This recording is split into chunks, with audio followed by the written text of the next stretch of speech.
কাকরাইল মসজিদের ভিতর ইটালি থেকে জামাত, ওই ইটালির জামাতের মধ্যে এক যুবক মাত্র কালেমা পড়ে মুসলমান হয়েছে।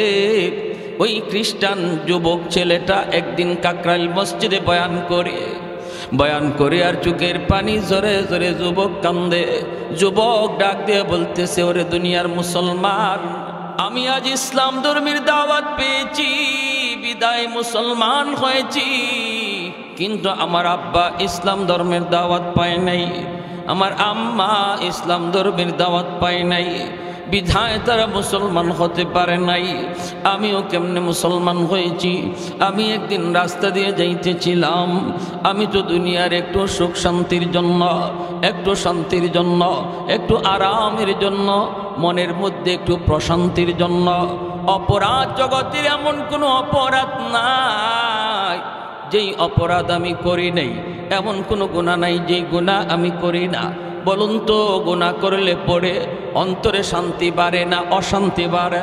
গুনার বদ আসর হলো একটা গুনাহ করার পর আরেকটা গুনাহ করানোর জন্য শয়তান আপনাকে উদ্বুদ্ধ করবে আর বলবে, তুই এই গুনাহটা করছু, আরেকটা গুনাহ তুই কর, অন্তরের ভিতরে শান্তি পাবি। একটা গুনাহ করার পর আরেকটা গুনাহ শয়তান তারে করায় অন্তরে শান্তি মিলার জন্য, কিন্তু না না, দ্বিতীয় গুনাহটা করার পর তার অশান্তি আগের চেয়ে ডাবল হয়ে যায়, আরেকটা গুনাহ করার পর আবার ডাবল হয়ে যায়।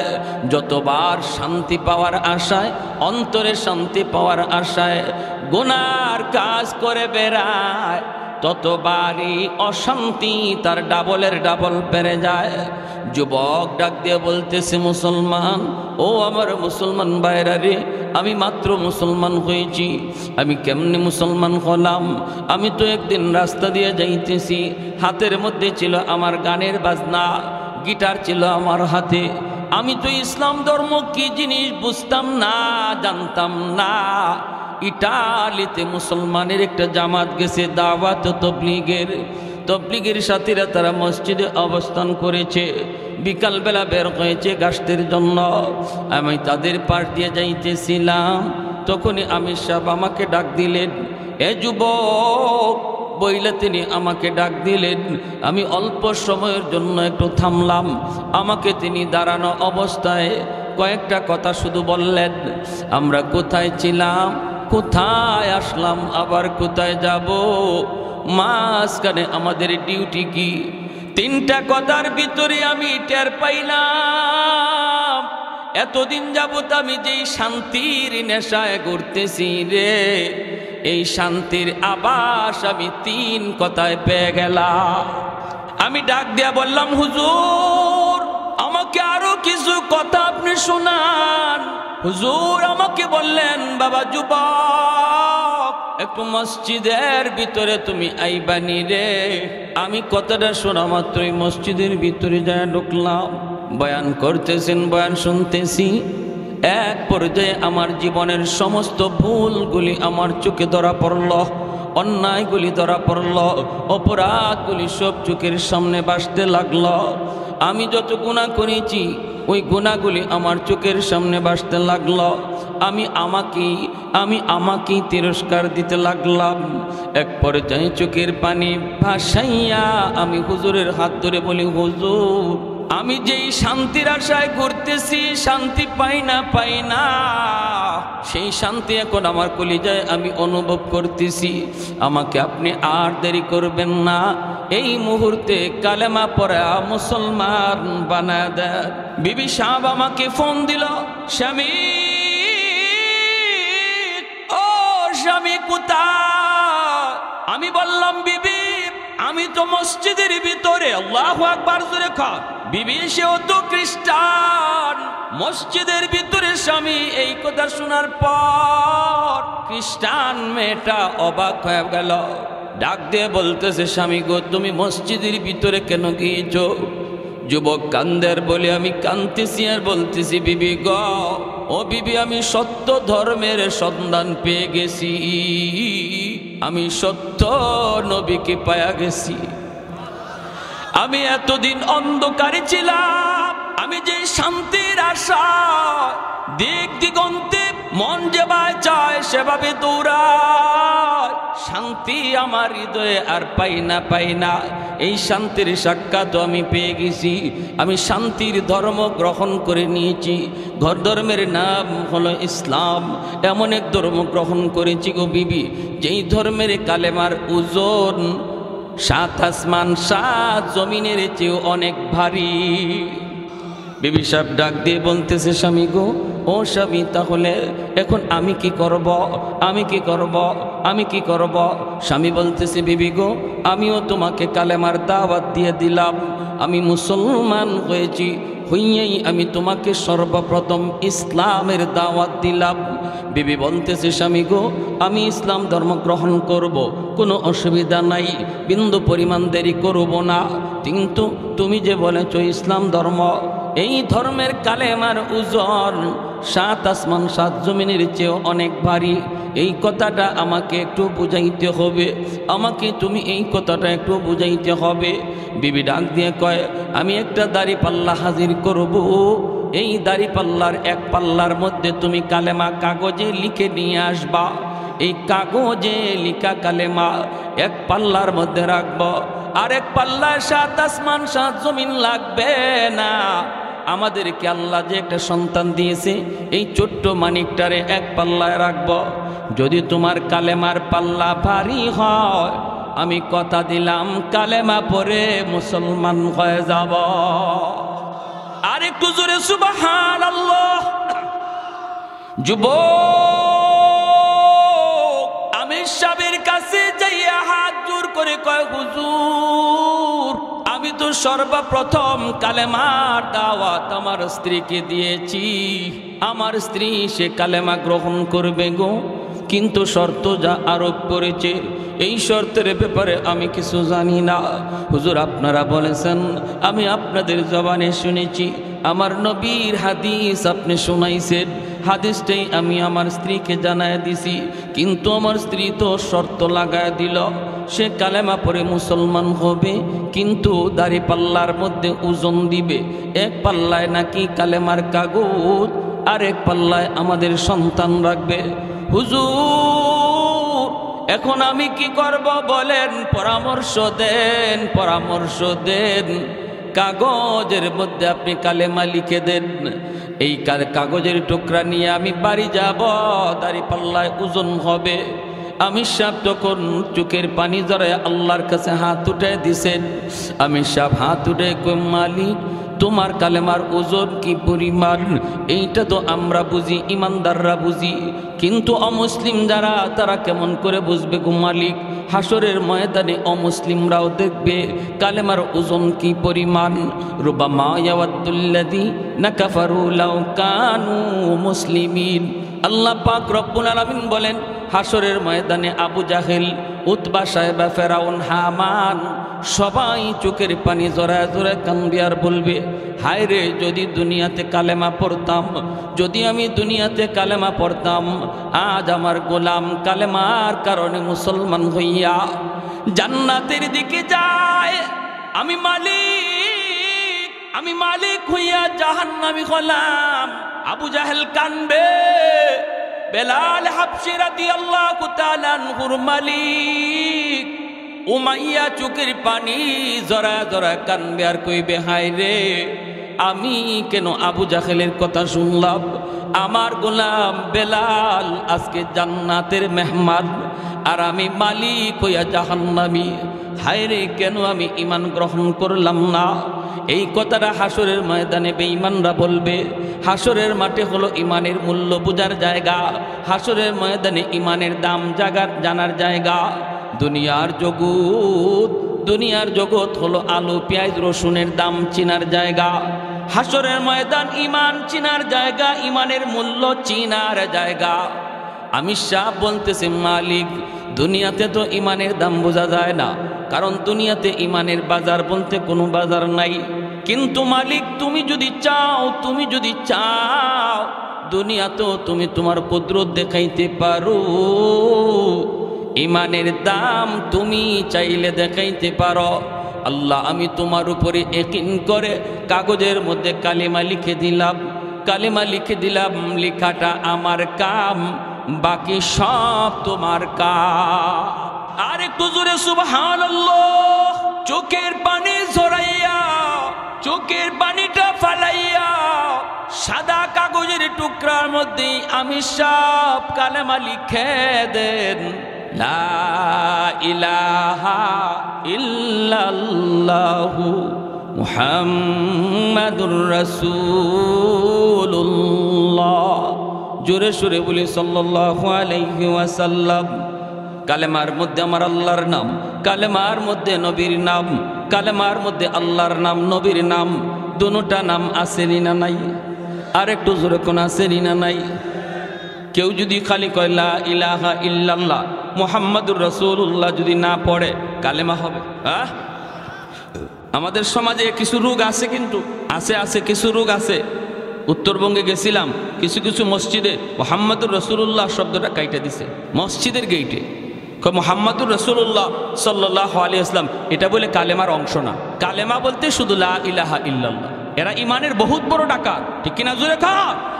বহুত বড় ডাকাত। যারা এই ধরনের কথা বলবে মনে রাখবেন, এ আপনার বন্ধু নয়, আপনার লেবাস পরে আপনার সুরত দইরা আপনার ভিতরে ঢুইকে আসছে ইমান ডাকাতি করার জন্য। বেশি কথা বললে উলামায়ে কেরামের কাছে নিয়ে আসবেন। যদি বলে আপনার নামাজ হয় না, নামাজ এইভাবে দাঁড়াইতে হয়, আপনার রুকু হয় না, রুকু এইভাবে পড়তে হয়, এভাবে পা নিয়ে খাড়াইতে হয়, এভাবে হাত উঠাইতে হয়, এই করতে হয়, সেই করতে হয়, জুম্মা এইভাবে পড়তে হয়, জানাজা এইভাবে পড়তে হয়, এই কথা বইলা বইলা যারা আপনাদেরকে বিভ্রান্ত করার চেষ্টা করবে, যুক্তিতে যাবেন না, তর্কে যাবেন না, বলবেন হাদিস আমি এত বেশি জানি না, কোরআন সম্পর্কে আমি অজ্ঞ। তুমি যদি কোরআন হাদিসের পণ্ডিত হও, চলো হুজুরের কাছে যাই, মুফতি সাহেবের কাছে যাই, মাদ্রাসায় যাই, ইমাম সাহেবের কাছে যাই, দেখবেন তখনই আপনার কাছ থেকে পালাবে। কত বড় ডাকাতি কথা! লা ইলাহা ইল্লাল্লাহ মুহাম্মাদুর রাসূলুল্লাহ, এই কথা না বললে ইমানদার হওয়া যায় না। আর সে বলতেছে, আর তারা বলতেছে কালেমার অংশ শুধু লা ইলাহা ইল্লাল্লাহ মুহাম্মাদুর রাসূলুল্লাহ না। আর তাদের কথায় পইরা উত্তরবঙ্গের কিছু মসজিদের গেইটে যেই কালেমা লেখা ছিল মুহাম্মাদুর রাসূলুল্লাহ সহ, এই অংশটা কাইটা দিছে। আল্লাহ তুমি সহি বুঝদান করো। সবাই বলি আমিন, আরো জোরে বলি আমিন। আমার ভাইয়েরা, বন্ধুরা, যুবক, এই কথা বলতে আমি সব কাগজের মধ্যে তিনি এই কালেমা লিখে দিলেন। আর যুবককে তিনি ডাক দিয়া বলতেছেন, যুবক, আল্লাহর উপর ভরসা করে তুমি সামনের দিকে আগাও, কাগজের টুকরা নিয়ে তুমি সামনের দিকে যাও। তোমার বিবিকে যায় বলবা কোথায় দাড়ি পাল্লা, এক পাল্লার মধ্যে এই কাগজের টুকরা রেখে দিবা, আরেক পাল্লায় তোমরা তোমাদের সন্তানকে রেখে দিবা, বাকিটা করবেন আমার আল্লাহ। করবেন কে? আর একটু জোরে কে? আল্লাহ চাইলে পারেনি না পারে না? এই ক্ষমতা আল্লাহর আসেনি না নাই? লা জিদ্দা ওয়ালা নিদ্দা ওয়ালা হাদ্দা লিমাওলা, লা জিদ্দা ওয়ালা নিদ্দা ওয়ালা হাদ্দা লিমাওলা, আল আনা কামা কানা ওয়ালাম ইয়ালকা জাওয়ালা, আল আনা কামা কানা ওয়ালাম ইয়ালকা জাওয়ালা, লা মিসলা ওয়ালা সাওয়ারা মিসলাম ওয়া নাযীরা, মান ক্বালা সিওয়া যালিকা কাদ ক্বালা মুহালা, মান ক্বালা সিওয়া যালিকা কাদ ক্বালা মুহালা, লা ওয়ালদা ওয়ালা ওয়ালিদা লা আম্মা ওয়া খালা, লা শিবহা ওয়ালা মিসলা ওয়ালা কুফুয়া লিমাওলা। আল্লাহর বান্দা যুবক কাগজের টুকরা নিয়ে বাড়ির দিকে রওনা দিল। দিলটা নরম করে কথাগুলি শুনো রে আল্লাহর বান্দা। এরে যুবক, তোমার মতো একজন যুবকের ঘটনা বলতেছি। দেখো না কত যুবক যৌবনে কবরে চলে গেল, কত যুবক খেলার সাথে আজকে কবরে শুয়ে রইল, লেখাপড়ার সাথে আজকে কবরে চলে গেল। একটু দিলটারে বুঝাও বুঝাও, আর কত গুনার দিকে দৌড়াইবা। তোমার মতো একজন যুবকের ঘটনা বলতেছি। আল্লাহ তারে যৌবনী অলির খাতায় নাম লেখা দিছে। যৌবনকালী তারে আল্লাহ পাক সঠিক পথে ফিরে আনছে। দিলের ভিতরে কান্না ছিল, দিলের ভিতরে শান্তি পাওয়ার আশা তার ছিল। আল্লাহ পাককে পাওয়ার তালাশ অন্তরের শান্তি পাওয়ার নেশায় ঘুরতেছে সঠিক পথ যুবক খুঁজতেছে।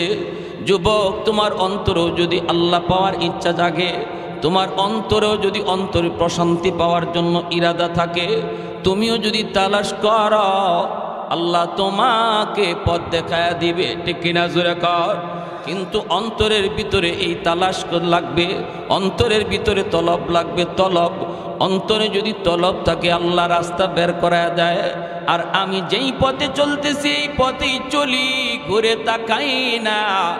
ভুল পথে চললাম না সঠিক পথে চললাম কোনো খবর নাই। মানুষ যদি আমাকে জিজ্ঞেস করে কই যাইবা, আমি বলি ঢাকা।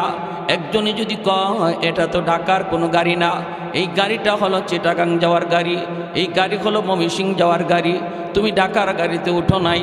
যেই যুবক সত্যি সে ঢাকা যাওয়ার ইরাদা করে, গাড়ি থেকে নামবে, ঢাকার গাড়িতে যা উঠবে, গন্তব্যে পৌঁছে যাবে।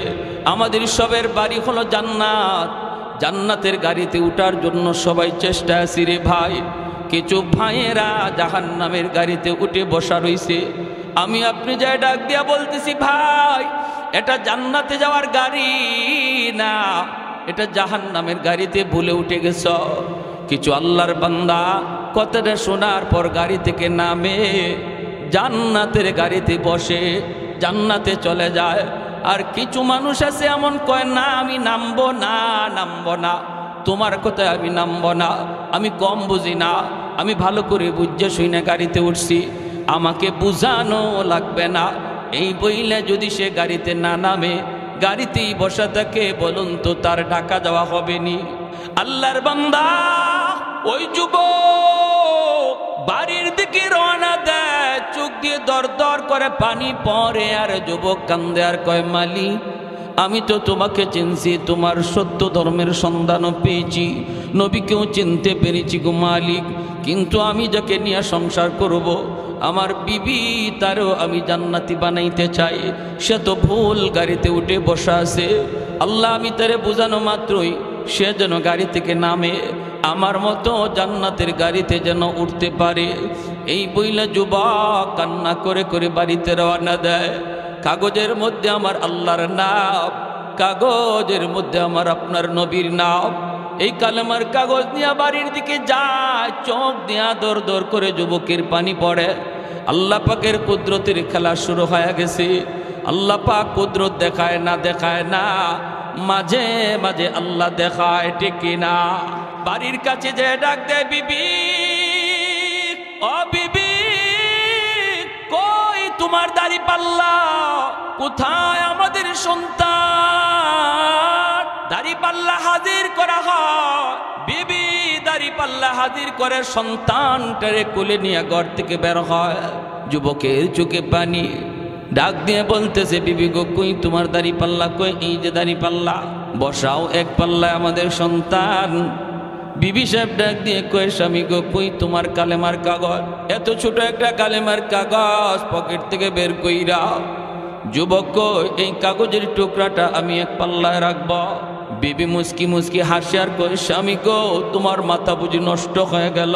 একটা সাধারণ কাগজের টুকরা এক পাল্লায় থাকবে, আরেক পাল্লায় আমাদের সন্তান, কেমন করে তুমি পাল্লা টান দিতে বলো গো স্বামী? স্বামী তখন চোখের পানি জড়ায় কয়ে, বিবি গো, ও বিবি মনে রাখো, আমি কোনো জ্ঞানতেন ধর্ম গ্রহণ করি নাই, আমি যেই মালিকের ধর্ম গ্রহণ করেছি তিনি চাইলে সব সম্ভব হয়ে যায়। আমি কাগজের টুকরা এক পাল্লায় রাখলাম, আরেক পাল্লায় সন্তান বসাও, পাল্লা আমি টান দিব না, আমি টান দিব না, রশিদইরা পাল্লা তুমি নিজেই টান দাও। বিবি সাহেব নিজেই পাল্লা টান দেয়, পাল্লা টান দেয়। যেই মাত্র পাল্লাটা টান দিয়ে উপরে উঠেছে, আল্লাহু আকবার, আল্লাহু আকবার, কালেমার কাগজের পাল্লা মাটিতেই বসা, উপরে উঠে না। আর বাচ্চার পাল্লাটা হালকা হইয়া উপরে উঠে যা। আর একটু জোরে কন্যা সুবহানাল্লাহ, আল্লাহু আকবার। আল্লাহ চাইলে পারেনি না, পারে না? এই ক্ষমতা আল্লাহর আছে না নাই? কাদিরে কুদরত দারি পর কামাল, কাদিরে কুদরত দারি বরকামাল আনতা রব্বি আনতা হাসবি দুল জালাল আনতা রব্বি আনতা হাসবি দুল জালাল। এজন্য বলতেছি আমার ভাইরা, আল্লাহ পাক রব্বুল আলামিন এই আয়াতের ভিতরে দুইটা পুরস্কারের ওয়াদা করতে যায়। এক নম্বরই তিনি বলেছেন নির্বেজাল ইমানের মালিক হও, বেজাল্লা ইমান নিয়া কখনো আমি আল্লাহর পুরস্কার পাবা না। এক নাম্বার শর্ত হলো ইমান রে নির্বেজাল বানাও।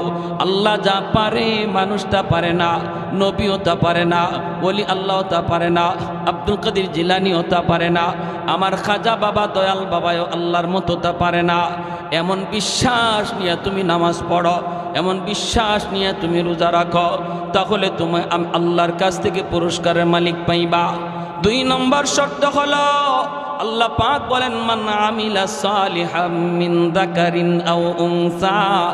দুই নম্বর শর্ত আল্লাহ পাক বলেন, এরে বান্দা তুমি যদি খাঁটি মুমিন হও, দুই নম্বর হলো তোমার আমলটারে তুমি আমলে সালেহ বানাও, নেক আমলের অধিকারী হও। শুধুমাত্র আমল নয়, নেক আমলের অংশীদার, নেক আমলওয়ালা তুমি হওয়া লাগবে। আমল যদি নেক আমল বানাইতে হয়, প্রতিটা আমল তখনই নেক আমল হয় যখন নবীর তরিকায় করা হয়। নামাজটা আমার তখনই নেক আমল যখন নামাজ আমার নবীর তরিকা মতো আমি আদায় করব।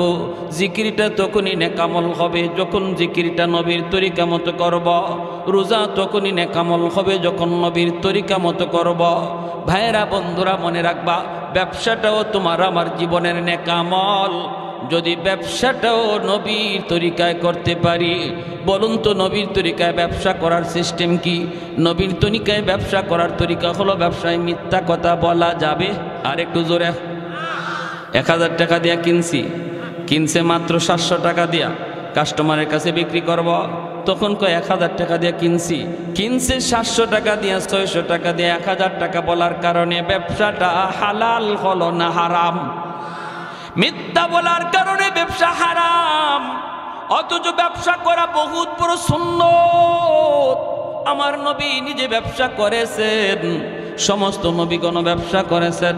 ব্যবসার মধ্যে আল্লাহ পাক 60 ভাগ রিজিক আল্লাহ রেখে দিয়েছে। সুবহানাল্লাহ, 60 ভাগ রিজিক আল্লাহ ব্যবসার মধ্যে রাখছে। এজন্য ব্যবসা করা বহুত বড় সুন্নত। আত-তাজিরুস সাদুকুল আমিন, নবী বলেন যারা সত্যবাদী ব্যবসায়ী হয়, সততার সাথে যারা ব্যবসা করে, তারা আমি নবীর সাথে জান্নাতে থাকবে। আল্লাহর বান্দা মিথ্যা কথা বলে না, মাপে কম দেয় না, বেজাল জিনিসকে ভালো জিনিস বইলা বিক্রি করে না।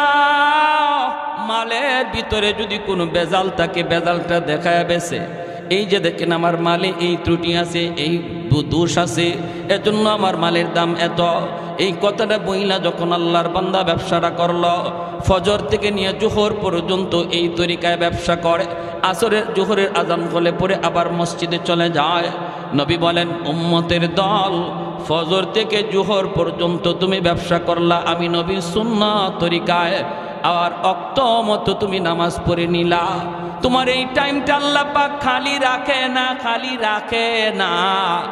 একটা লোক মসজিদে বইসা এত সময় জিকির করলে যেই সব হইতো, তুমি ব্যবসা করার দ্বারা আল্লাহ এই পরিমাণ সওয়াব আমল নামায় দান করে।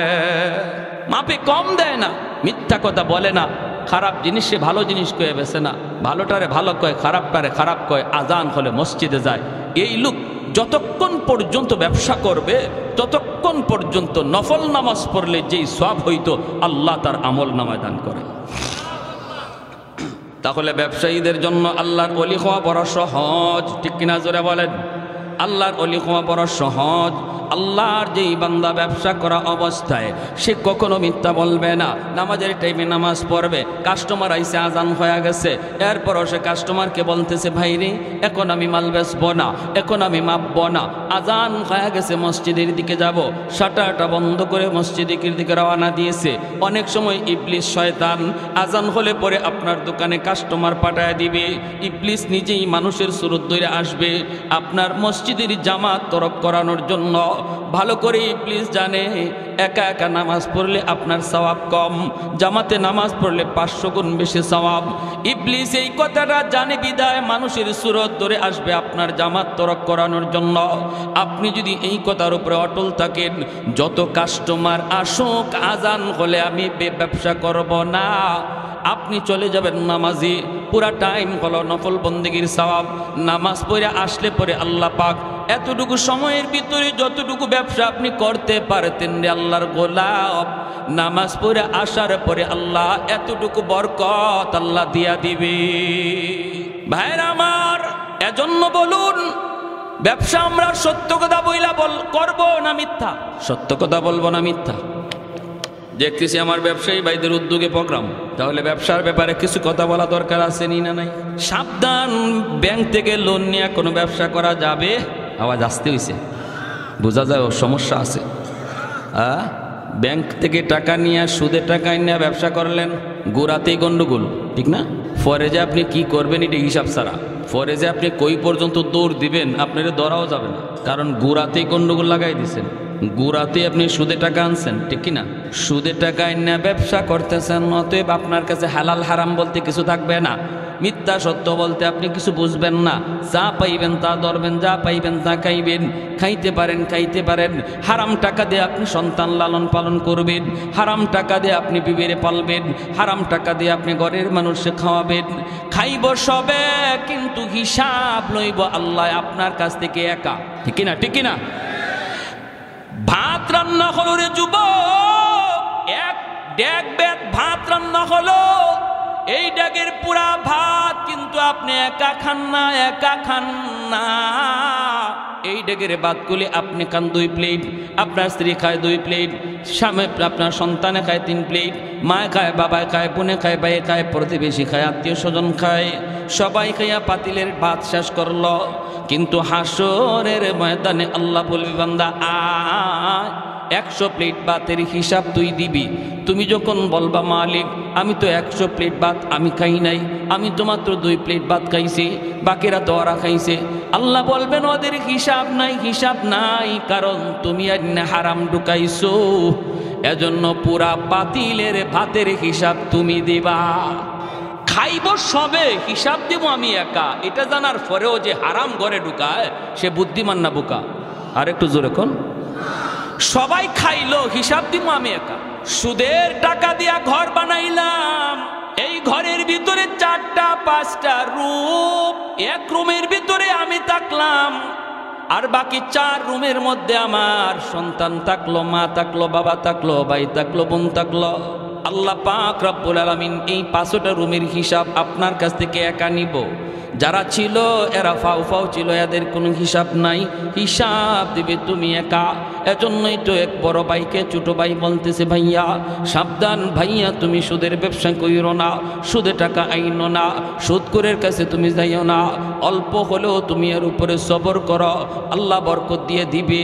বড় ভাই কই চুপ থাক, তুই মাদ্রাসায় গেছো মাত্র, এখনই পণ্ডিতি কইরো না, এখনো কিন্তু বড় হুজুর হও নাই, চুপ কর, তুই বেশি কথা বলবি না। ছোট ভাই বলতেছে ভাইয়া ও ভাইয়া তোমার হিসাব কিন্তু কেউ দিবে না, হিসাব শুধু তুমি একা একাই দেওয়া লাগবে। বড় ভাই কস কি তুই, আমি কষ্ট করে করে আইনা সবাইরে খাওয়াইলাম, আমার বিপদের সময় কেউ দাঁড়াবে না? কয় না। ভাবিও তোমার বিপদের সময় দাঁড়াবে না, ভাতিজাও তোমার বিপদের সময় দাঁড়াবে না, আব্বাও তোমার বিপদের সময় দাঁড়াবে না, আম্মাও দাঁড়াবে না, আমি তো দাঁড়াইমু না। ওই বড় ভাই কস কি তুই, মাসের মাস তোরে বেতন দিই আমি? কয় যত বেতনই দেও, বিপদে যখন পড়বা আমি নাই। বড় ভাই কয় কস কি, আমার বউ? বলে বউ না। কয় দূর হর, আমি এত কষ্ট করে ফালতেছি, আবার বিপদে দাঁড়াইব না? কত দুনিয়াতে পরীক্ষা করবা? বড় ভাই কয় পরীক্ষা কেমনে করবি? কয় দুনিয়াতেই তুমি বিপদে পড়ে দেখো তোমার পাশে কে দাঁড়ায়। কয় কেমনে বুঝবো? কয় তুমি মরা মানুষের বান্ধইরা বিছানায় পড়ে যাইও, বাকিটা শুধু খালি শুনবা কে কি কয়। আচ্ছা ঠিক আছে। বড় ভাইরে ছোট ভাই নিয়ে যাইতেছে, বট গাছের তলে যাওয়া মাত্রই বড় ভাই পড়ে গেছে। ছোট ভাই বড় ভাইরে লাশ বানায়া বাড়িতে আইনা কান্না শুরু করছে, আব্বা ও ভাবি ও মা, কি রে কি হয়েছে? কই ভাইয়া মইরা গেছে। কেমনে? কয় জানি না বটগাছের তলে যাওয়া মাত্রই দেখা যায় ভাইয়া মাটিতে পড়ে গেছে। ও আব্বা গো কয়ে ছোট ভাই কাঁদতেছে, বড় ভাই মরে গেছে। ভাবি আইসা স্বামীর লাশের পাশে আইসা ভাবি কাঁদতেছে। এইভাবে তার বাতি যাওয়ায় কাঁদতেছে। সবাই তো কান্দে, বাবাও কান্দে, মাও কান্দে। ওই অবস্থায় সে বলতেছে, আব্বা একটু সময় আমাকে দিবানি? কেন? কয় আমি একটু হুজুরের কাছে যাব, মুফতি সাহেবের কাছে, জিন হুজুরের কাছে যাব, যাইয়া হুজুরের কাছে একটু পানি ভরা নিয়ে আসব। আমার মনে হয় ভাইয়ার দম আটকে আছে। এটা মনে হয় কোনো জিন্নাতের কারসাজি, কারণ বট গাছের তলে ঘটনাটা ঘটছে। আমি একটু পানি ভরা নিয়ে আসি, একটা ফু নিয়ে আসি। বাবাই কইতা, বাবা তাড়াতাড়ি যা। ছোট ভাই দৌড় দিছে মাদ্রাসায়। কি আর মাদ্রাসায়, হে তো নিজেই বড় হুজুর। ঘটনা তো হেই ঘটাইছে। কিছু দূর যাইয়াই ফেরত আইছে, আব্বা ফু পায়া গেছি। মুফতি সাহেব হুজুরে এমন এক ফু আমাকে শিখাইয়া দিছে, এমন এক তাবিজ শিখাইয়া দিছে, এমন এক সূরা শিখাইয়া দিছে, আমি খালি বাইয়ারে ফু দিমু আর সাথে সাথে বাইয়া জিতা হয়ে যাব। ফু দেওয়া মাত্রই বাইয়া জিন্দা হয়ে যাবে, জিন্দা, কোনো টেনশন নাই। মুফতি সাহেব কয়ে দিছে। বাবা কইতে তাড়াতাড়ি ফু দে। ছোট ভাই কয়, আব্বা ফু দিমু, তবে ফু দেওয়ার আগে একটা শর্ত কয়া দিছে হুজুরে। কয় কি শর্ত? কয় হুজুর বলছে এই ফুটা ভাইয়ারে দেওয়া মাত্রই ভাইয়া জিন্দা হয়ে দাঁড়ায় যাবে, কিন্তু ভাইয়ার গায়ে ফু দেওয়ার আগে একজন জীবিত মানুষের গায়ে ফু দেওয়া লাগবে। আর জীবিত মানুষটা ফু খাইয়া জীবিত থাকতে পারে, মারাও যাইতে পারে। এরপরে যদি ভাইয়ারে ফু দেই, ভাইয়া 100% জিন্দা হবে, বিন্দু পরিমাণ সন্দেহ নাই। ও আব্বা, আমার ভাইয়া এত কষ্ট করে সংসার চালাইল, রক্ত পানি কইরা, হালাল হারাম না বুঝা, কত কিছু কইরা তোমাদেরকে খাওয়াইতেছে, পালতেছে ভাইয়ারে জিন্দা করার জন্য। বাবা গ, তোমার শরীরে ফুটা আমি দিমুনি, তোমার গায়ে আমি ফুটা দিমুনি। তুমি ফু খাইয়া বাঁচতেও পারো, জীবিতও থাকতে পারো, তবে জীবিত থাকাটার সম্ভাবনাই বেশি, মারা যাওয়ার সম্ভাবনা খুব কম। ভাইয়ারে বাঁচাইতে আব্বা তোমার গায়ে ফুটা আমি দিমুনি। এমনি বাপে কয় রাখ, এর বউরে ডাক দে। বুঝছেন অবস্থা? কি কয়? কয় রাখ। ছোট ভাই আব্বা তুমি যে মরে যাইবা এটা কিন্তু 100% না, সম্ভাবনা আছে, তবে বাইয়া যে জিতা হইব এটা 100%। আব্বা বাইয়ার লাগে কি তুমি এই রিক্সটা লইবা না? কয় রাখ রাখ, এর বউরে ডাক দে। আমি রিক্সে যেতে রাজি না। বাপে কি কয়? আমি রিক্সে যেতে রাজি না, বউরে ডাক দে। হে কানে কানে ভাই মরা না জিতা, জোরে কোন না, মরা না জিতা। বাপে যে কইছে আমি রিক্স লইতে রাজি না, এই কথা ভাইয়া শুনছেনি? হ্যাঁ, কানে কানে গিয়া কয় ভাইয়া শূন্য, খালি শুন ভাই তুমি। আর হেও আস্তে আস্তে কয় তুই দেখিস ফাঁকে দেনি কেউ আবার গরম পানি ডালে। কয় না না, এই চিন্তা কইরো না তুমি, আমি আছি। কয়তে খেয়াল রাখে, আমি সব শুনতেছি।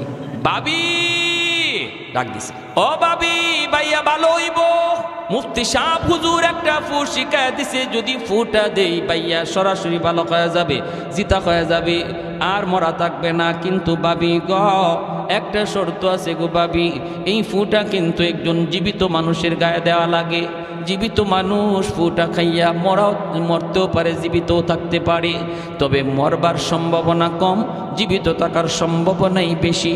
আব্বারে বলছিলাম ভাইয়ারে জীবিত করার জন্য ফুটা গায়ে দিমুনি, বাবা রাজি হয় নাই, তোমাকে ডাক দিতে বলছে। ও বাবি কত আদর করলো আমার ভাইয়ে গো, ঈদে ঈদে তোমারে শাড়ি কিনা দিল, যখন যা চাইছো তোমারে তা কিনা দেয়, কত স্বর্ণ, কত অলংকার, কত কিছু করলো, যা আবদার রাখছো সব ভাইয়া তোমারে কিনা দিছে গো বাবি। এই ভাইয়ার জন্য তুমি কি একটু রিক্স লইবানি? তোমার গায়ে আমি একটা ফু দিমুনি, তুমি যে মরবা এটা শিওর না, জীবিত থাকাটার সম্ভাবনাই বেশি। যেই মাত্র ভাবিনে কইছে ভাবি তোমার গায়ে ফু দিমুনি, এমনি ভাবি কয় রাখ, যেখানে আসো সেখানেই থাক, যে মরছে হে ওই মরুক। বুঝছেন অবস্থা? আর মরা বেটায় মনে মনে কয় খারা আমি জিতা হইয়া লই, আমি জিতা হইয়া লই, মরা বেটা ওই মরুক, বুঝাইমো। খানে খানে গিয়া কয় ভাইয়া শুনছনি? কয় শুনছি সব। বাতিজা মেট্রিক পরীক্ষার সময় মোটর সাইকেল চাইছো, ভাই মোটর সাইকেল কিনা দিছে, আগে পাস করলে তোমাকে প্রাইভেট কার কিনা দিবে, শর্ত লাগাইছে। কত কিছু তোমারে দিছে, মোবাইল চাইছো মোবাইল, টাচ মোবাইল চাইছো টাচ মোবাইল, মোটরসাইকেল চাইছো মোটরসাইকেল, কত কিছু তোমার আব্বাই তোমারে দিছে রে ভাতিজা। এই বাবার জন্য তুমি একটু রিস্ক লইবানি। তোমার মা তো রিস্ক লয় না, তোমার দাদা লয় না, তুমি একটু রিস্ক লইবানি। এত কষ্ট করে হালাল হারাম কোনো কিছু না বিচার কইরা তোমাদেরকে পালতেছে, দিতেছে, খাওয়াইতেছে। ভাতিজা তখন কয় চাচা যেখানে আসো সেখানেই তুমি থাকো, আজ থেকে তুমি আমার আব্বা। নাও চাচারে আব্বা ডাকে। এই মরা বেটা হঠাৎ করে জিন্দা হইয়া দিছে দৌড়, এক দৌড়ে মাদ্রাসা গিয়ে ওই বড় হুজুর রেখে, হুজুর মাপ চাই হুজুর, তওবা করান, জীবনে আর সুদের টাকা ঘরে ঢুকাইতাম।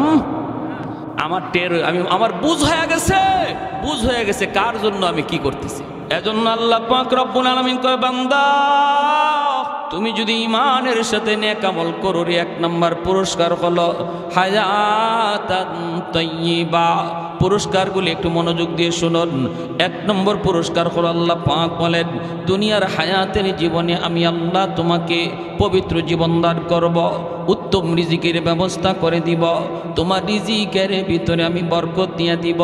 সুদের কাছে যাইবা না, মিথ্যা কথা বইলা ব্যবসা করবা না, কম রুজি হবে, ইনকাম তোমার কম হবে, লাভ তোমার কম হবে, কিন্তু আমি আল্লাহ তোমাকে বরকতের জীবন দান করব। কেমন বরকত? একটা ঘটনা শুনেন। হযরত জাবের রাদিয়াল্লাহু তাআলা আনহু, আল্লাহর নবীর একজন প্রসিদ্ধ সাহাবী হযরত জাবের রাদিয়াল্লাহু তাআলা আনহু, খন্দকের যুদ্ধ, মদিনার চতুর্দিকে খাল খনন হইতেছে, আমার নবী নিজেও খাল খননের মধ্যে মগ্ন। 1500 সাহাবায়ে কেরাম নবীর সাথে মদিনার খাল খনন করেন। ওই অবস্থায় হযরত জাবের নবীজির পাশে আইসা দেখেন নবীজির পেট পিটে লাইগা গেছে, পাথর বেঁধে রাখছেন নবীজি। সোজা হইয়া আমার আপনার নবী দাঁড়াইতে পারেন না, আল্লাহর নবী সোজা হইয়া দাঁড়াইতে পারেন না। পেটের খোদায় জাবের জিজ্ঞেস করেন নবী গো, ওগো নবী সোজা হইয়া দাঁড়ান না কেন? নবী বলেন জাবের আজ 3 দিন হয়ে যায় নবীর পেটে কিছু নাই, আমি ক্ষুধার্ত, পেটে পাথর বেঁধে রেখেছি রে জাবের, এজন্য আমি সোজা হইয়া দাঁড়াই না। সোজা হইয়া দাঁড়াইলে পাথরটা খুলে পড়ে যায়। জাবের এক দৌড়ে বাড়ি চলে গেলেন, যাইয়া বিবিকে বলতেছেন বিবি, ও বিবি ঘরে কিছু আসেনি, আমার নবী রহমতের নবী পেটের মধ্যে পাথর বেঁধে রেখেছেন, আমার ঘরে যদি খানা থাকে গো বিবি, আর নবীর পেটে যদি পাথর থাকে জবাব দিতে পারবো না, মালিকের দরবারে জবাব দিতে পারবো না। যেই নবী রহমতের নবী, যেই নবীর উসিলায় আল্লাহ পাক তোমারে আমারে খাওয়াইতেছে, এই নবী যদি না খায়া থাকে আর তুমি আমি খাই, জবাব দিতে পারবো না। বিবি গো বলো না ঘরে কিছু আসেনি। বিবি তখনই ডাক দেয়া কয় স্বামী গো, অল্প কিছু রুটি আর অল্প কিছু গোশত আছে, 4-5 জন মানুষ খাইতে পারবে। তুমি আল্লাহর নবীকে যা দাওয়াত দাও, দুপুর বেলা নবী যেন আমাদের বাড়িতে দাওয়াত রাখেন। জাবের দৌড় দিয়া নবীজির কাছে চলে গেলেন, যায়া নবীকে ডাক দিয়ে বলতেছে ইয়া রাসূলুল্লাহ, আজ দুপুর বেলা জাবেরের বাড়িতে আপনার দাওয়াত। দিনের নবী মায়ার নবী একা একা দাওয়াত খাইতে যাইতে পারেন না। আমার নবী দরদি নবী, উম্মতের দরদি নবী। হঠাৎ করে নবী উঁচা একটা পাথরের উপরে ওইটা নবী এলান দেওয়া শুরু করলেন, সাহাবীরা রে, যে যেখানে কাজের ভিতরে মগ্ন, আর তোমরা সামনে কাজ বাড়ায়ও না, একটা এলান আমার শোনো, তোমাদের ভাই জাবের আজ দুপুর বেলা তোমাদেরকে দাওয়াত করেছি। অথচ জাবের দাওয়াত দিছেন নবীকে একা, আর সাহাবী সংখ্যা হলো 1500, খানা আছে মাত্র 4 জন 5 জনের খানা, নবী দাওয়াত দিয়া দিছেন 1500।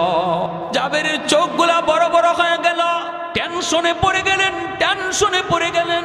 স্বাভাবিকভাবেই তো টেনশনে পড়ার কথা, আমি দাওয়াত খাওয়াবো 4 জন 5 জন, যদি খবর পাই আসতেছে 1000, তাহলে দাওয়াত বাড়িওয়ালার অবস্থা কি হবে? বাড়িওয়ালার অবস্থা হবে বাড়ি থেকে বাইকে চলে যাওয়া, ঠিক না? বাড়ি থেকে বাইকে চলে যাওয়া।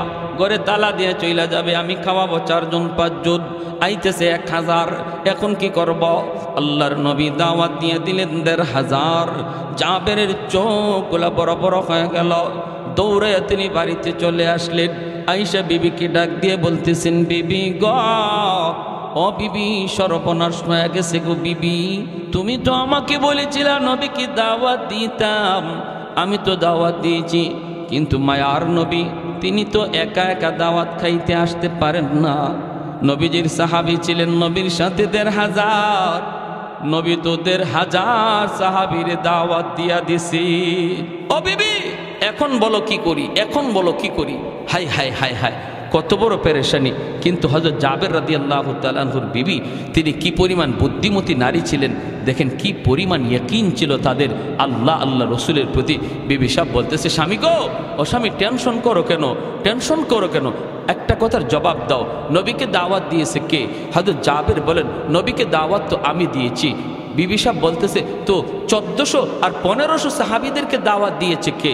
জাবের বলেন, 1500 সাহাবীকে আমি দেই নাই, দাওয়াত দিয়েছেন মায়ার নবী। এমনি জাবেরের বিবি বলে, তাহলে আল্লাহর কসম কোনো টেনশন আমাদের নাই।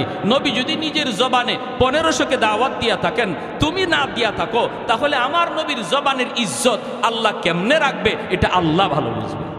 কারণ আশিক আর মাশুকের এখানে খেলা শুরু হয়েছে। নবী হলেন আশিক, আল্লাহ হলেন মাশুক। আশিক বলে ফেলছে, এখন আশিকের কথার দাম মাশুক কেমনে রাখবে সেটা তিনি বুঝবেন। তোমার আমার টেনশন নাই। সুবহানাল্লাহ, যেরকম কত সুন্দর জবাব, কত সুন্দর বুদ্ধি। মহিলাদেরও বুদ্ধি আছে। আপনাদের ঘরে যে বিবি সাহেবেরও বুদ্ধি আছে। আপনি যদি মনে করেন যে আপনার ম্যাডামের কোনো বুদ্ধি শুদ্ধি নাই, এটা ঠিক হবে না। নবী বলেন, ঘরের সমস্ত কাজ বিবির সাথে পরামর্শ করে করো, এটা নবীর সুন্নত। ঘরের কাজ যদি স্ত্রীর সাথে পরামর্শ করা হয়, আল্লাহ পাক এই কাজের মধ্যে বরকত দেয় এবং বিবি সাহেবের মনটা খুশি হয় যে আমার স্বামী 2-1টা কথা আমাকে জিজ্ঞেস করে, আমার সাথে পরামর্শ করে। সিদ্ধান্ত নেবেন আপনি, যা করবেন আপনি, কিন্তু পরামর্শ নেবেন স্ত্রীর কাছ থেকে। পরামর্শে মাঝে মাঝে স্ত্রী ভালো পরামর্শও দিবে। যদি ভালো পরামর্শ দেয়, এই পরামর্শ মোতাবেক কাজ করবেন। যদি বুঝেন না তার পরামর্শ মতো কাজ করতে পারবেন না, আপনি ভিন্নভাবে কাজ করবেন, করেন, তাও অসুবিধা নাই। কিন্তু পরামর্শ, তার একটা মত নেওয়ার কারণে আল্লাহ আপনার এই কাজের মধ্যে বরকত দিয়ে দিবে। যদিও এই কাজে সফলতা কম ছিল, আল্লাহ স্ত্রীর পরামর্শ নেওয়ার খাতিরে এই কাজে আল্লাহ পাক আপনার এই কাজের মধ্যে সফলতা দিয়া দিবে। এটা স্ত্রীর সাথে পরামর্শ করার গুণ। আর হাজিরিন, আর বলি কেমনে বলি, আমাদের দেশে মহিলাদের বুদ্ধি নাই। বুদ্ধি না থাকলে দেশ চালায় কে? পুরুষ না মহিলা? আপনাদের এলাকাতে নাকি? আমরা যখন সৌদি গেলাম, তো আমি আল্লাহ পাকের অশেষ দয়া 10, 11, 12 3বার গেলাম। তো একজন আমারে জিজ্ঞেস করে, সৌদির এক শায়েখ, সে আমাকে আরবিতে বলতেছে, এই বাড়ি কোথায়? তো ওদের তো ভাষা এরকম, এটা তো আপনারা বুঝবেন না। আরবিতে ভাষাটাই, আরবিতে আপনিও নাই তুমিও নাই, সব আলাদা, সব এক ক্যাটাগরি। বাড়ি কোথায়? আমি বললাম বাড়ি বাংলাদেশ। বাংলাদেশ? আমারে কয় কি শুনবেন? কয় তোমাদের বাংলাদেশে পুরুষ মানুষ আসেনি? আমি মনে মনে কই, মা এই বেজুইতে ইবামা থেকে। আমি বললাম, আমারে কি তোমার বেটি মনে হয়? আমারে মহিলা মনে হয়? আমি যে পুরুষ দেখো না? হয় না, এই জন্য বলি না, এই যে বলতেছি এই জন্য যে তোমাদের পুরুষ কই? মহিলা একজন নামে আরেকজন উঠে, পুরুষ মানুষ কোথায়? প্রশ্ন এটা থাকেনি না থাকে না? আমরা বলি না, আমরা মন্দ বলবো না, আমরা খারাপও বলবো না, তবে এটুকু বলি যে মহিলাদের বুদ্ধি আছে। দেশও চালাইতেছে আমাদের মহিলায়। আপনার ঘরের ম্যাডাম, তার একটু মূল্যায়ন করবেন, তার একটু দাম দিবেন, তার একটু আদর করবেন, তার একটু কদর করবেন। এটা আমার নবীর বহুত বড় সুন্নত। ও আরিফুহুন্না বিল মারুফ। নবী বলেন, স্ত্রীদের সাথে ভালো আচরণ করো, স্ত্রীদেরকে মায়ার সুরে ডাক দিও, স্ত্রীদেরকে মায়া করো। মাঝে মাঝে ঘরের কাজ, সব কাজে পরামর্শ নিও। তার পরামর্শ ভালো লাগলে পরামর্শ মতো কাজ করো, সে তার অন্তরটা শান্তি পাবে। দোয়া করবে, আল্লাহ আমার আব্বা আম্মা আমার একটা ভালো জায়গায় বিয়ে দিছে, আমার স্বামী আমাকে মায়া করে, ঘরের কাজ করবে, আমার সাথে পরামর্শ করে। আর যদি আপনি ঘরের কাজ সব একা একা করেন, স্ত্রীকে কিছুই না বলেন, সে কষ্ট পায়। হায় রে, আমারে কোথায় আব্বা আম্মা বিয়ে দিল, আমার ডিউটি শুধু পাক ঘরে, বড় করে উঠতেই দেয় না, আমারে ঘরের সদস্যই মনে করে না, আমারে ঘরের সদস্যই মনে করে না। আপনি স্বামীর কোনো আচরণে স্ত্রী যদি কষ্ট পায় আর 1 ফোঁটা চোখের পানি তার মাটিতে পড়ে, এটা আল্লাহর আদালতের ফাইলে জমা হয় এবং এই মামলা বড় জটিল মামলা। হাসরের মাঠে বহু স্বামী স্ত্রীর মামলায় আল্লাহর আদালতে ধরা খেয়ে যাবে। হবে স্ত্রীর চোখের পানির ফুটার মামলা। স্ত্রী যদি বলে আল্লাহ আমি দুর্বল ছিলাম, ঘরে আমার পক্ষে কেউ ছিল না, আল্লাহ আমার উপরে জুলুম হতো, আমার উপরে নির্যাতন হতো, মানসিক টর্চার শারীরিক টর্চার আমার উপরে হতো, এই মামলা যেই স্বামীর উপরে থাকবে সে আল্লাহর আদালতে মাপ পাবে না। এজন্য আল্লাহর দোহাই হযরত জাবের রাদিয়াল্লাহু তাআলা আনহু ওনার স্ত্রী কেমন বুদ্ধিমতী নারী, তিনি বলেন টেনশন নাই, যাও আল্লাহর নবীকে নিয়ে আসো। যেরকম সুবহানাল্লাহ। হযরত জাবের আল্লাহর নবীর কাছে চলে আসলেন, এসে ডাক দিয়া বলেন ইয়া রাসূলুল্লাহ, ওগো নবীজি আপনার সাহাবীরা কোথায় গো নবী, চলুন। আল্লাহর নবী সাহাবীদেরকে নিয়ে চলতে শুরু করলেন। জাবের নবীজির পাশে আসেন না, একটু দূরে দূরে যাক থাকতেছেন। টেনশন টেনশন হবেই তো টেনশন, কারণ টেনশন করার বিষয়। যদিও তার স্ত্রী তাকে সান্ত্বনা দিয়েছেন, কিন্তু সামনের সময়টা কেমন হয় রে, কেমন হয়। দাওয়াত খাওয়াইতে বসাইলে পর খানা থাকবে কি না, নবী খানা পাবে কি পাবে না, আমি নবীকে আগে খাওয়াবো নাকি পরে খাওয়াবো, আমি যদিও আগে খাওয়াইতে চাই আমার নবী আগে খাবে কি খাবে না, যদি সাহাবীরা আগে খায় নবী তো খানা পাবে না। জাবেরের বহুত বড় টেনশন মাথার মধ্যে কাজ করতেছি। ওই অবস্থায় নবী তাকে দেখেন জাবের টেনশনে তার চেহারাটা একদম বিমর্ষ হয়ে গেছে। নবী ডাক দিয়া বলেন জাবের আমি নবীর কাছে আসো। নবী ডাক দিয়া কাছে আনলেন, আই নেই নবী কানে কানে ডাক দিয়া বলেন জাবের রে টেনশন করো না, আমার আল্লাহ জানায় দিছে আজ তোমাদের অল্প খানার ভিতরে আল্লাহ বহু রকমের বরকত দিয়া দিবে। এ যাবে আমি নবী নিজের থেকে কিছু বলি না রে, আমি তো আমার আল্লাহর কাছ থেকে ইশারা পায়া বলছি, যদিও তোমাদের খানা কম, কিন্তু এই কম খানার ভিতরে আল্লাহ পাক অনেক অনেক বেশি বরকত দিয়া দিবে, টেনশন করো না। জাবেরের মনটা খুশি হয়ে গেল। আল্লাহ নবীকে নিয়ে জাবের নাতনিদের বাড়িতে হাজির হয়ে গেলেন। মায়ার নবী তখন ডাক দিয়া বলেন জাবের কই তোমার রুটির পাতিল গোশতের পাতিল, আমি নবীর কাছে আনো। জাবের যখন গোশতের পাতিল রুটির পাতিল নবীর কাছে আনলেন, নবীজি তখন গোশতের পাতিলের ডাকনা সরাইয়া রুটির পাতিলের ডাকনা সরাইয়া মুখের একটু পবিত্র লব লাগাইয়া দিলেন, আর ডাকনাটা নবী নিজের হাতেই লাগাইয়া দিলেন। এরপরে নবী ডাক দিয়া বলেন জাবের অজাবের শুধু রুটি নিবা আর নিবা, গোশত শুধু নিবা আর নিবা, কখনো ডাকনা উঠায়া তুমি দেখবা না কি পরিমাণ রুটি আর গোশত এখনো বাকি আছে, একবারও তুমি ডাকনা উঠাইবা না রে জাবের, শুধু তুমি নিবা দেখবা না। এই বইলা জাবের যেই মাত্র নবীকে বললেন নবী গো আমার আব্বা আম্মা আপনার উপরে কুরবান, আপনি একটু বসেন গো নবী, আপনি প্রথম চান্সে বসে যান, কারণ আমি আপনাকে দাওয়াত খাওয়ানোর জন্য আয়োজন করেছি। ওগো নবীজি আপনি আগে বসুন। কিন্তু মায়ের নবী বলে জাবের আমাকে নিয়ে তুমি টেনশন করো না, আজ আমি তোমার বাড়ির মেহমান নই, তোমার বাড়ির মেহমান হলো আমার ১৫০০ সাহাবী, আমি হলাম আজকে মেজবান, আমি হলাম তোমার মতো বাড়িওয়ালা, আমি খানা খাওয়াবো আর আমার সাহাবীরা খানা খাবে, সবাই খাওয়ার পর যা থাকবে তুমি আর আমি খাবো। এতে করে জাবের টেনশন কমলো না আরো বাড়লো, কমলো না বাড়লো আর বাড়লো। হাই রে নবী কি বলে মাত্র 4 জনের খানা খাইবে ১৫০০ সাহাবীরা খানা খাওয়ার পরে যা থাকবে, এরপরে নবী নাকি খানা খাবে। হায় খানা থাকবে কি থাকবে না টেনশন। এই অবস্থায় নবীজি বলেন যাবে আমার 500 সাহাবীরে তুমি বসায় দাও। 500 সাহাবীরে বসায় দেওয়া হলো। আল্লাহর নবী তিনি মাসকাট নিয়ে হাঁটেন, আর নবী বলেন যাবেন এই জায়গায় আরো রুটি দাও, এখানে আরো গোশত দাও, এখানে আরো গোশত দাও, আরো রুটি দাও। এইভাবে নবীজি একজন একজন করে দেখেন, আর জাবেরকে বলেন দেওয়ার জন্য। জাবের তিনি দিতেছেন আর নবী দেখতেছেন। এ ভাইয়েরা দেখতে দেখতে দেখতে দেখতে 1500 সাহাবীর খানা শেষ হয়ে গেল। 1500 সাহাবী 3 বারে 500 কইরা বসানো হলো। একবারও আমার নবী বসেন নাই। জোরে কোন সুবহানাল্লাহ।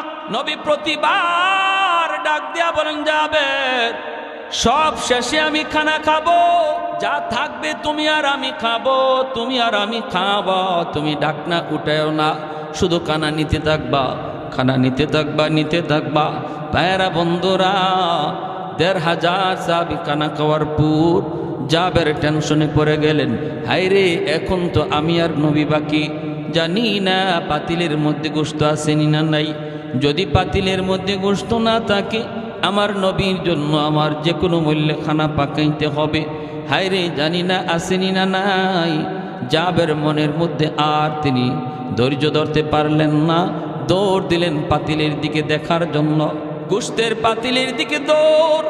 নবীজি টের পাইলেন জাবের দৌড়াইতেছে, পাতিলে গোশত আসেনি না নাই দেখার জন্য।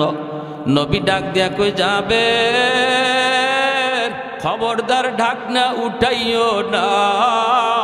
কিন্তু জাবের আর বাধা মানলেন না, তিনি যাইয়া ঢাকনাটা উঠায় ফেললেন। ঢাকনা উঠা জাবের দেখেন শুরুতে যেই পরিমাণ গোশত ছিল ওই পরিমাণ গোশত এখনো আছে, এক জাররা পরিমাণ কমে না। গোশত কমে নাই, রুটিও কমে নাই। আল্লাহ নবী ডাক দিয়ে বলতেছে, যাবে তুমি কি ভুল করছো রে? তুমি যদি ঢাকনা না উঠাইতা, তোমাদের অল্প খানার ভিতরে আল্লাহ এমন বরকত আল্লাহ দিছিল, মদিনার সমস্ত মানুষে যদি আজ তোমার বাড়িতে দাওয়াত করে খাওয়ানো হইতো, তবুও তোমার খানার বরকত কমতো না। কিসের আর ১৫০০ আর ২০০০, হাজার হাজার মানুষও যদি আজ খাইতো, বরকত কমতো না। এজন্য বলি, বরকত এটা সংজ্ঞা দেয়া বুঝাইবার বিষয় না, এটা ধৈর্য দেখাইবার বিষয় না। এটা বুঝতে হয় আমার ঘরের ভিতরে বরকত আসবে। এক লোক ৫০,০০০ টাকা মাসে কামাই করে, এরপরে ঘরে বরকত নাই, মাস শেষে দেখা যায় ঋণ থাকে। আরেকজন ইমাম সাহেব, মসজিদের মুয়াজ্জিন সাহেব, মাদ্রাসার উস্তাদ, ৫০০০ টাকা বেতন, এরপরও আলহামদুলিল্লাহ মাস শেষে কোনো ঋণ নাই। আসেনি না নাই? জোরে কোন আসেনি না নাই? সমাজের ভিতরে যে মানুষটা হালাল তরিকায় ব্যবসা করবে, ব্যবসার মধ্যে ভেজাল করবে না, আজান হলে মসজিদে যাবে, এরপরে মা বাবার সাথে ভালো আচরণ করবে, আলেমুল আমাকে শ্রদ্ধা করবে, আর ওজনে সঠিক ওজন দিবে, সুদের ধারে কাছে যাবে না, সুদখোরের সাথে কোনো সম্পর্কও রাখবে না, এই লোকটা মাস শেষে দেখা যাইতে পারে তার লাভ কম হয়েছে, কিন্তু আল্লাহ পাক এই অল্প লাভের মধ্যে এমন বরকত দিবে, যে বরকত লক্ষ টাকা লাভ কইরাও কেউ পাবে না। বুঝে আসছে ভাই? আহা, সমাজে এমন বহু চিত্র আছে, আমরা দেখি লাখ টাকার উপরে মাসে বেতন পায়, ফ্যাক্টরির মালিক করে, চাকরি করে, কিন্তু মাস শেষে দেখা যায় মুদির দোকানে ১০,০০০ ঋণ পড়ে রয়েছে, মাছের দোকানে ৫,০০০ ঋণ, এমনকি সেলুনওয়ালায়ও তার কাছে টাকা পায়। আসেনি না নাই? মা চুলটা কাটতে চুলের টাকাটা দেয় না সেলুনওয়ালারে, মাস শেষে বেতন পায় ১ লাখ। চারদিকে মানুষে খালি কয় টাকা পায়। আরেকজন মানুষ সামান্য একটা ব্যবসা করে, একটা মুদির দোকান, সামান্য একটা টং, সামান্য একটা পানের দোকানদারি করে, কিন্তু আল্লাহর বান্দা আল্লাহরে ভয় করে ব্যবসা করে, আল্লাহরে ডরায় ব্যবসা করে, আল্লাহর ভয় অন্তরে রেখে ব্যবসা করে। দেখা যায় তার কাছে কেউ কোনো টাকাও পায় না, ঋণের জন্য তার বাড়িতে লোকও আসেনি না নাই? হ্যাঁ ভাইয়েরা আমার, এজন্য ব্যবসায়ী ভাইরা, এত সুন্দর উদ্যোগ আপনারা নিছেন, আল্লাহর দোহাই, ব্যবসা বহুত বড় নবীর সুন্নত, বহুত বড় সুন্নত। ৬০ ভাগ রিজিক নবী বলেন আল্লাহ ব্যবসার মধ্যে রাখছে, আর ৪০ ভাগ রিজিক আল্লাহ বাড়তে দিছে চাকুরিজীবীর এবং ফসলাদি ক্ষেত খামারের মধ্যে, আর চাকরি বাকরির মধ্যে ৪০ ভাগ, আর ৬০ ভাগ রিজিকে আল্লাহ পাক ব্যবসার মধ্যে দিয়ে দিছে। কোন ব্যবসায়? যে ব্যবসায়ী সততার সাথে ব্যবসা করবে, সত্য কথা বলবে, মাপে কম দিবে না, আজান হলে আজানের গুরুত্ব বুঝবে, মা বাবাকে ভালো আচরণ করবে, বাপ মার সাথে ভালো আচরণ করবে। হযরত মুসা আলাইহিস সালামের জমানার একটা ছোট্ট ঘটনা বলে শেষ দিচ্ছি। অসুবিধা হইতেছে আপনাদের? কি ভাই পিছনে ভাইরা অসুবিধা হইতেছে? মুসা আলাইহিস সালামকে আল্লাহ জান্নাতে বন্ধু হবে কে? আল্লাহ কয় বাজারে যাও, গিয়া দেখো গোশত বেচে কসাই, এই কসাই হলো জান্নাতে তোমার বন্ধু। সুবহানাল্লাহ কইতেন না? জলিলুল কদর পয়গম্বর মুসা কালিমুল্লাহ ৩০০০ বার যিনি জমিনে বৈশা আল্লাহর সাথে কথা বলছেন, সেই মুসা নবী কয় আল্লাহ জান্নাতে বন্ধু কে হবে, সাথী কে হবে? আল্লাহ বলে বাজারের কসাই। মুসা নবী রওনা দিয়া দিছেন ওই কসাইকে দেখার জন্য। নবীর সুরত চিনে না, মুসা নবীর সে কোনোদিন দেখে নাই। মুসা নবী আল্লাহর কাছ থেকে ঠিকানা লয়ে এলিছে, আল্লাহ কোন বাজারের কোন কষাই, অমুক বাজার অমুক কষাই। তিনি চলে আসছেন কষাইয়ের কাছে, সাধারণ মানুষের বেশ ধরে বলতেছেন, ভাইয়া আজ আমি আপনার বাড়ি মেহমান হতে চাই, আমাকে নেবেন? কয় ঠিক আছে, অসুবিধা নেই, চলেন, এটা তো আমার খুশনসিব। কারো বাড়িতে যদি মেহমান যায় তাহলে মনে রাখবেন, মুসা নবী একদিন জিজ্ঞেস করেছিলেন, আল্লাহ তুমি যদি কারো উপরে খুশি হও তখন তুমি তার উপরে যে খুশি এটার আলামত কি? আল্লাহ বলে তার বাড়িতে আমি মেহমান পাঠাই। আরো আসতে কোন সুবহানাল্লাহ। আল্লাহ তুমি কারো উপরে খুশি, এর আলামত কি, এর লক্ষণ কি? আল্লাহ বলে আমি তার বাড়িতে মেহমান পাঠাই। যার বাড়িতে মেহমান পাঠাই বুঝবা আমি আল্লাহ তারে ভালোবাসি, আমি তার উপরে খুশি। জানতেন কথা নয়, মেহমানদারি করা। এজন্য মেহমান আসলে মন খারাপ করবেন না। মেহমান বরকত লয়ে আসে, রহমত লয়ে আসে। মেহমানের কদর করা। মান আরাদা আইয়াবসুতার রিজকা ফালইউকরিম দাইফা। নবী বলেন তুমি যদি তোমার রিজিকের মধ্যে বরকত চাও, রিজিকের মধ্যে প্রশস্ততা চাও, তুমি যদি আরো বেশি রিজিক চাও, মেহমানের কদর করো, বেশি বেশি মেহমানদারি করো, আল্লাহ রিজিক বাড়ায় দিবে। সুবহানাল্লাহ, জোরে কন। আর আমরা মেহমান আসলে পরে মাঝে মাঝে মন খারাপ করি, ঠিক না? তবে আলহামদুলিল্লাহ গরিবের বাড়িতে মেহমান গেলে পরে গরিব কষ্ট পায় না, গরিব খুশি হয়। গরিবের বাড়ির ধনী লোক গেলে পরে গরিব খুব খুশি হয়, কিন্তু ধনীর বাড়ির গরিব গেলে ধনী মন খারাপ করে। কথাটা মনে হয় ঠিক বললাম না, নাকি ঠিক? ঠিক। গরিবের বাড়িতে ধনী লোক গেলে গরিব খুব খুশি হয়, হাতির পা পড়ছে, কি খুশি, কি খাওয়াইব কি না। কিন্তু এই গরিব লোকটাই যদি ওই ধনী লোকের বাড়িতে যায় সে মন খারাপ করে। মনে রাখবেন, ভালো করে ইয়াদ রাখবেন, আল্লাহ রব্বুল আলামিন বলছেন, মুসা আমার যে বান্দার উপরে আমি আল্লাহ খুশি এর আলামত হলো আমি তার বাড়িতে মেহমান পাঠাই। মুসা নবী বলেন আমি তোমার বাড়িতে মেহমান হতে চাই। কসাই বলে আসেন হুজুর, আসেন। মুসা আলাইহিস সালাম তার বাড়িতে গেলেন। যে মুসা নবী দেখতে পেলেন লোকটা এই যে গোশত, কিছু গোশত নিয়ে পাকাইলো, পাকাইয়া গোশতটা সে একটা প্লেটের মধ্যে লইয়া ঝুপড়ির ভিতরে পালঙের মধ্যে একটা বৃদ্ধা মহিলা শুয়ে রইছে, তারে উঠাইয়া কুলের মধ্যে বসাইয়া গোশতের ঝোলটা খাওয়াইতেছে। আল্লাহু আকবার। একটা মা তার সন্তানকে যেইভাবে কুলে বসায় বসায় শিশুকালে খাওয়ায়, এইভাবেই কসাই মানুষটা, এই বৃদ্ধা মহিলা তার মা, এই মাটারে কুলে বসাইয়া শিশু বাচ্চার মতো খাওয়াইতেছে। মুসা আলাইহিস সালাম দেখলেন মহিলাকে চিনেন না। আল্লাহর পয়গম্বর জিজ্ঞেস করেন, ভাই এই মহিলা কে, কি তার পরিচয়? আর বিড়বিড় করে কি যেন বললো, কি বললো? লোকটায় কয়, ভাই আপনাকে চিনি না, আপনি আমার বাড়ির মুসাফির, মেহমান। ইনি আমার মা, অনেকদিন যাবত আমার মা বিছানায়, আমি বাজার থেকে আইসা এই গোশত আমি পাকাইয়া আমার বাচ্চাগুলিরে আগে খাওয়াই না, আমি ওই খানাটা সবার আগে আমার মারে আমি খাওয়াই। বাচ্চাগুলি খোদার যন্ত্রণায় যদি ছটফট করে তবুও বাচ্চাদেরকে আগে দেই না, সবার আগে আমি আমার মারে খাওয়াই। মারে খাওয়ানোর পর যেই খানাটা থাকে সেটা আমি আমার বাচ্চাদেরকে দেই। বুঝলাম তো, কিন্তু ইনি কি দোয়া করলেন? আমার মা প্রতিদিন খানা খাওয়ানোর সময় দুইটা দোয়া করে, আল্লাহ আমার সন্তান রে দুনিয়াতে তুমি রিজিকের ভিতরে বরকত দিও। আরেকটা দোয়া করে, আল্লাহ আমার এই সন্তানকে জান্নাতে মুসা নবীর বন্ধু বানায় দিও। ভাই মুসাফির, আমার মার দুটা দোয়ার একটা দোয়া কবুল হয়ে গেছে। আমি দিন দিন আমার ব্যবসার ভিতরে বরকত পাইতেছি। যখন সুবহানাল্লাহ, আমি ব্যবসা করি কিন্তু মার সেবা বাবার সেবা করি। আমার মারে কষ্ট দেই না, বাবারে কষ্ট দেই না। মা অন্তর থেকে দোয়া করে, বাবা অন্তর থেকে দোয়া করে। এজন্য ব্যবসার ভিতরে আল্লাহ দিন বদিন আমার তরক্কি উন্নতি দান করেছে। আরেকটা দোয়া মার কবুল হলো কিনা আমি জানি না। জান্নাতে মুসা নবীর সাথে আমার বন্ধুত্ব হবে কিনা আমি জানি না। এইবার মুসা নবী চোখের পানিটা ছাইরা কয়, ভাই রে, এ ভাই আমার পরিচয়টা তুমি জেনে নাও। আমি কোনো অচেনা মুসাফির নই, আমি হলাম আল্লাহর পয়গম্বর মুসা কালিমুল্লাহ।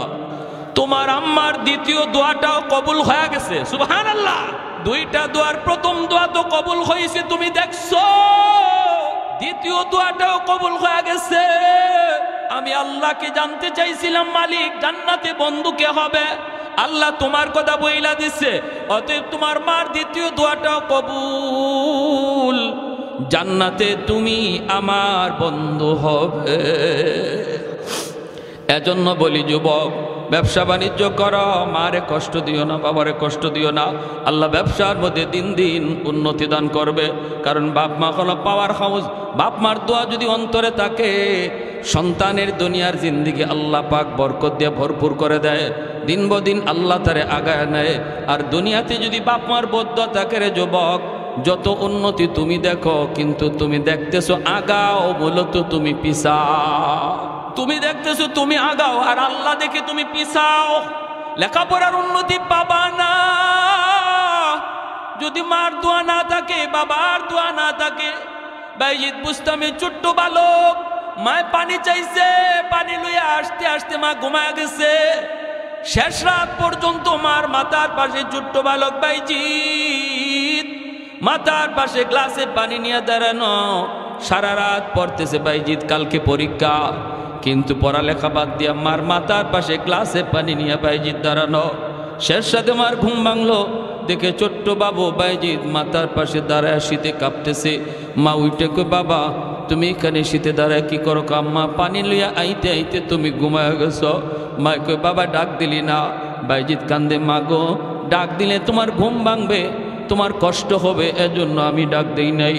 আমি মাথার পাশে গ্লাসে পানি নিয়ে দাঁড়ায় রয়েছি।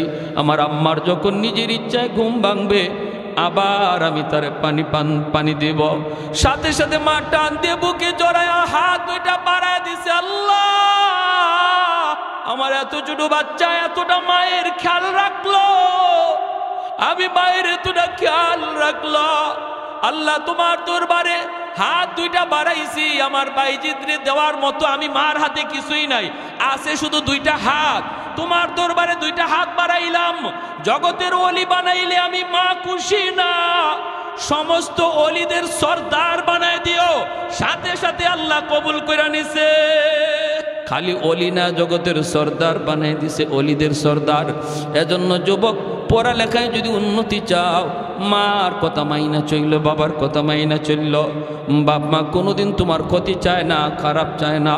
যখন যা কয় রে যুবক, তোমার ভালোর জন্য কয়। আজ বুঝবা না, বুঝবা একদিন, যেদিন তুমি নিজে বাবা হইবা, নিজে যেদিন সন্তান পাইবা, ওই দিন নিজে বুঝবা বাপ মা তোমার জন্য কতটা ভালো চাইছিল। এজন্য বলি, আমার ব্যবসায়ী ভাইয়েরা, ব্যবসা করেন আমার নবীর সুন্নত তরিকায়। আর ব্যবসা করা অবস্থায় নামাজের যেন কোনো ত্রুটি না হয়। যদি নামাজের জামাতটা তরক হইয়াও যায়, অনুরোধ করে বলবো, আল্লাহর বান্দা টাইম মতো আবার অজু কইরা তুমি তোমার দোকানের মধ্যেই নামাজটা আদায় করে নাও। যদি তুমি এইভাবে আদায় করো আর এইভাবে মানো, পুরা ব্যবসার টাইমটাও আল্লাহ নেক আমলের ভিতরে গণ্য করে। তোমার দুনিয়ার পুরস্কার হলো পবিত্র জীবন, শান্তির জীবন, বরকতের জীবন আল্লাহ তোমাকে দান করবে। আর পরকালের জীবনের পুরস্কার হলো আল্লাহ তোমাকে জান্নাতের মেহমান বানাবে। পুরস্কার হলো দুইটা, একটা হলো দুনিয়াত নগদ, আরেকটা হলো পরকালে বাকি। দুনিয়ার নগদ পুরস্কার হলো আল্লাহ বলে, তোমারে বরকতের জীবন আমি দিব, ঘরের শান্তি দিয়ে দিব। বাপ ভাইয়ে, বাপ বেটায় শান্তি, বাপ বেটায় দ্বন্দ্ব থাকবে না, মহব্বত, ভাইয়ে ভাইয়ে মহব্বত থাকবে, স্বামী স্ত্রীর ভিতরে মহব্বত থাকবে, প্রতিবেশীর সাথে তোমার ভালো সম্পর্ক থাকবে, পাশের দোকানদারের সাথে তোমার ভালো সম্পর্ক আল্লাহ করায় দিবে, যদি তুমি ইমানের সাথে নেক আমল করে চলো। আর যদি এটা হলো দুনিয়ার নগদ পুরস্কার। আর পরকালের জীবনে আল্লাহ বলে, যা আমল করছো এর চেয়ে ডাবল পুরস্কার আমি দান করবো। যেরকম সুবহানাল্লাহ। তাহলে ইমানের সাথে নেক আমল করার ইচ্ছা কার কার আছে? হাত উঠে আল্লাহকে দেখান। নামাজ সাইরা না নামাজ পইরা? 5 ওয়াক্ত নামাজ আজ থেকে আমরা রেগুলার পড়ব, জামাতে যাইয়া। নিয়ত সবার পাক্কা ইরাদা আছে তো ইনশাআল্লাহ? আল্লাহ তুমি দেখতেছো মালিক, আমাদের প্রতিটা হাতকে তুমি কবুল করো। আল্লাহ জানি না কার কোন দিন মালাকুল মৌতের সাথে দেখা হয়। আল্লাহ আমরা আজ সবাই পাক্কা ইরাদা করলাম, যা ভুল করেছি মালিক আর করব না। সামনের জীবনটা তোমার মর্জি মতো চলার তৌফিক দান করো। আর একটু জোরে বলেন আমিন। ওয়া আখির দাওয়ানা আনিল হামদুলিল্লাহি রাব্বিল আলামিন। দুরূদ শরীফ পড়ি। আল্লাহুম্মা সাল্লি আলা মুহাম্মদ ওয়া আলা আলি মুহাম্মদ কামা